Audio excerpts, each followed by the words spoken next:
ကျွန်တော်တို့ကြောက်စိမ့်မှာခေါင်းကြောက်ပဲဖြစ်ဖြစ်အမြင်လိုင်းဖြတ်သားကွမ်ချက်အထယ်လိုင်းဘဘူးပဲဖြစ်ဖြစ်သူ့ဈေးတန်းနဲ့သူရှိတယ်တချို့ကပြောတယ်အရေးခေါင်းကြောက်တွေကဈေးမကုန်ဘူးတဲ့မဟုတ်ပါဘူး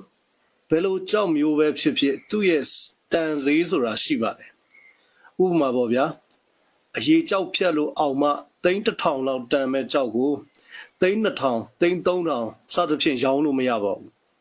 ဖြတ်လို့အောင်မှ3000လောက်ရမယ်ကြောက်ဆိုရင်ဝယ်သူကအများဆုံးပေးရင်300 400ပေါ့ဘာလို့ဆိုရင်မမြင်ရတဲ့အဖြတ်တွေဝင်လာရင်ဝယ်သူကရှုံးမများအောင်ကာပြီးဈေးပေးထားတာပါဈေးနှိမ်ပေးတာလည်းမဟုတ်ပါဘူးဒီလိုပါပဲအသားကြောက်တွေဆိုရင်လည်းဥပမာဒီကြောက်ဖြတ်လို့အောင်မှ300လောက်ရနိုင်တယ်ဆိုရင်20 30ထက်ဘယ်သူမှပိုမပေးကြဘူးကြောက်ဈေးကွက်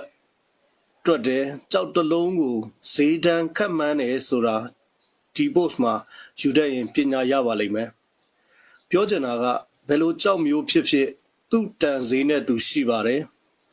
ကြောက်ဝါသနာရှင်ညီကိုမောင်နှမတွေကြောက်ဝယ်ရင်ကြောက်ဈေးတွက်တတ်ရန်နဲ့ကြောက်ဈေးခတ်မှန်းတတ်အောင်ရည်ရွယ်ပြီးဒီ post ကိုရေးတာပါနောက်ပြီးအခုတော်တော်များများ line ပေါ်မှာအပြင်မှာမြင်နေရတာကကြောက်ဈေးပေးတာတွေကမှားနေကြတယ်အမှန်ကကြောက်တလုံးကိုကြည့်တဲ့အခါဒီကြောက်ဘာလို့ရမလဲဆိုတာကြည့်ရမယ်ဒီကြောက်ကအပွင့်ရမှာလားဆွဲသီးဆွဲပြားရမှာလားလက်ကောက်ပဘူးဘာလို့ရမလဲအရင်ကြည့်ရမယ်ဥပမာပေါ့ဗျာဒီကြောက်ကလက်ကောက်ရမယ်ဆိုပါစို့လက်ကောက်ဘယ်နှကွင်းထွက်နိုင်မလဲအများဆုံး3ကွင်းရနိုင်တယ်ဆိုရင်2ကွင်းမဲ့တွက်ကြောက်ဆိုတာမမြင်ရတဲ့အဖြတ်ရှိတယ်ထားပါတော့လက်ကောက်2ကွင်းထွက်မယ်လက်ကောက်1ကွင်းကိုဘယ်လောက်တန်ထွက်မလဲဒီနေရာမှာအဓိကကြည့်ရမှာကအသားတန်းပန်းပါရင်ပန်းခိုင်းတင်ရနိုင်မရနိုင်ကြောက်စီကောင်းမကောင်းကြောက်စီကောင်းမှအယောင်တင်တဲ့အခါတက်မယ်နောက်ပြီးကြောက်ရမ်းညက်လားရမ်းမညက်ရင်ဖြတ်သားပေါ်မှာရမ်းနေမြင်နေရတတ်တယ်ဒီလိုရမ်းချမ်းရင်ကြောက်သားကျဲမယ်ဒီလိုတွေကြည့်လက်ကောက်သားလက်ကောက်ဆိုပြီးအထင်မသေးနဲ့လက်ကောက်ဆိုတာခွင်းနဲ့ဆိုတော့ကျိုးလွယ်တယ်ဒါကြောင့်အနာသေးသေးလေးလည်းပါလို့မရဘူးထားပါတော့ဈေးကွက်ဆက်ပြောပါမယ်2ကွင်းအတွက်1ကွင်းကိုဘယ်လောက်တန်နိုင်မလဲခက်မှန်းကြည့်ကြပါစို့1ကွင်း10သိန်းနဲ့ထွက်နိုင်တယ်ထားပါတော့2ကွင်းဆိုတော့30ဒီတော့ဒီခေါင်းကြောက်ကိုဈေးဘယ်လောက်နဲ့ဖြတ်မလဲဒါအရေးကြီးတယ်လက်ကောက်သားဖြစ်လို့လက်ကောက်လို့ရင်30လောက်နဲ့ရနိုင်တယ်ဆိုရင်ဒီကြောက်ကို9သိန်းနဲ့10သိန်းကြား6သိန်းနဲ့9သိန်းထက်ပိုပေးလို့မရဘူးဒါဟာဈေးနှိမ်ပေးတာမဟုတ်ဘူးဘာကြောင့်လဲဆိုရင်တစ်ခါတလေဘလို့မှမထင်မှတ်တဲ့အနာရီအဖြတ်တွေဒီကြောက်မှာဝင်ခဲ့ရင်လက်ကောက်မရပဲပတိပဲရတယ်ဆိုပါစို့ဝယ်သူကအရှုံးမနာအောင်ဒီလိုပဲစနစ်တကျဈေးပေးရပါတယ်တချို့ကကြောက်တလုံးဈေးပေးတာကိုကြည့်လို့လှရင်လှသလိုဈေးပေးချင်တယ်လို့ပေးနေတယ်အဲ့လိုထင်တယ်မဟုတ်ပါဘူး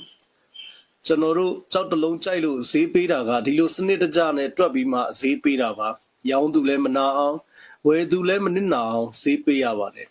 တချို့ဝယ်သူတွေရှိမှာပေါ့300လောက်တန်မှ4-5-6သိန်းပေးချင်တဲ့သူလည်းရှိပါတယ်ပြောချင်တာက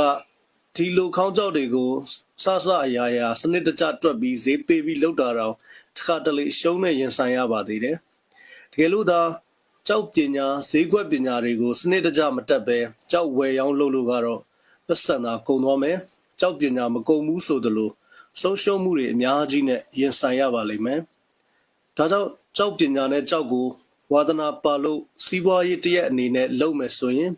ကြောက်အကြောင်းဈေးကွက်အကြောင်းကြောက်လောကကလူတွေအကြောင်းဒါတွေကိုအရင်လေ့လာသင်ယူပြီးမှကြောက်လောကတွေကိုဝင်တာကခေါင်းမော့ရှင်ကော့လက်မထောင်ပြီးဝင်လာလို့ရတာပေါ့ဒီလိုမှမဟုတ်ပဲစန်တဝါဝါနဲ့ဟိုလူပြောတာဟုတ်နိုးနိုးဒီလူပြောတာဟုတ်နိုးနိုးနဲ့ရှိတာတွေကုန်သွားပါလိမ့်မယ်ကျွန်တော်တကယ်စိတ်စေတနာနဲ့မျှဝေချင်တာကကြောက်လောကကိုဝင်မယ်ဆိုရင်ကြောက်ပညာဈေးကွက်ပညာအခြေခံလောက်ကောင်းကောင်းသိထားတွေ့ကြုံများလာအောင်အလုပ်လုပ်ပြီးမှဝယ်